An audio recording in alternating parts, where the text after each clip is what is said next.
Halo, Assalamualaikum. Nama saya Putri Anjani dari kelas 12 IPS 2. Kali ini saya akan menjelaskan sedikit mengenai OPEC, GATT, dan WTO. Jangan lupa disimak ya. OPEC berdiri sebagai akibat dari anjloknya harga minyak dunia pada Februari 1959 yang merupakan buntut dari monopoli perusahaan minyak raksasa dunia bernama The Seven Majors. Kebutuhan akan minyak dunia semakin meningkat, khususnya pada sektor industri negara maju.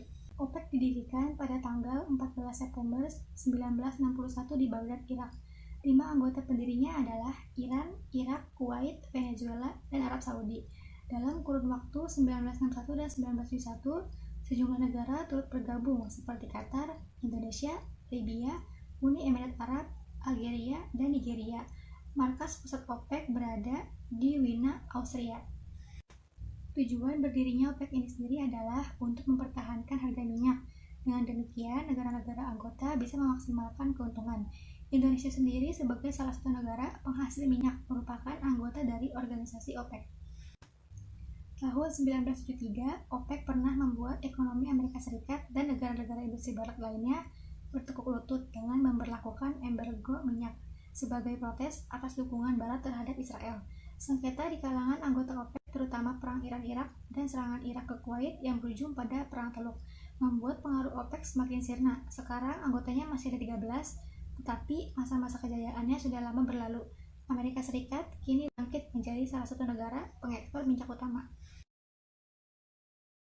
GATT dibentuk atas respon terhadap tidak adanya pihak pengatur tarif dan perdagangan, sehingga terjadi pelanggaran dan diskriminasi dalam perdagangan barang internasional.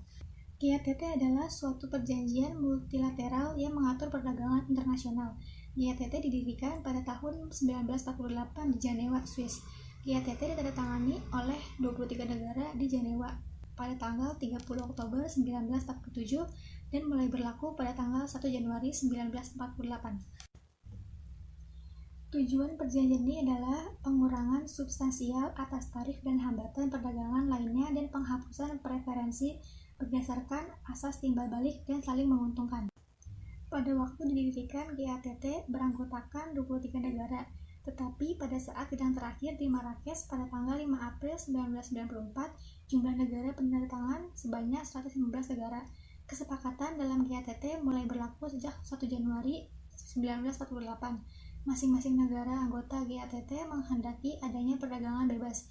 Pada pertemuan di Marrakesh, Maroko 5 April 1944, GATT diubah menjadi World Trade Organization atau WTO dimulai tanggal 1 Januari 1995.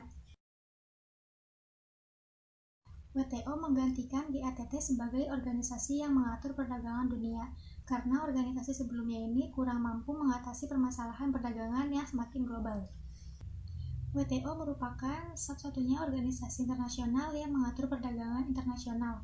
WTO didirikan pada tahun 1995. WTO saat ini terdiri dari 154 negara anggota.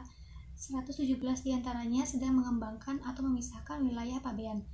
Tujuan perjanjian WTO ini adalah untuk membantu perosodan barang dan jasa eksportir dan importir dalam menjalankan aktivitasnya.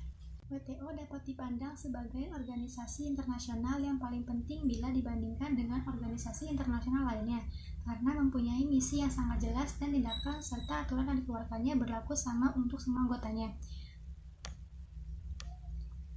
50 tahun terakhir menampakkan suatu perkembangan luar biasa di bidang perdagangan di dunia. Transaksi perdagangan merchandise bertumbuh pada kisaran 6% per tahun. Total perdagangan pada tahun 2000 telah lebih maju 22 kali dari perdagangan yang dilakukan pada tahun 1950. Tak dapat disangka bahwa WTO telah memberikan kontribusi yang sangat besar bagi kemajuan ini.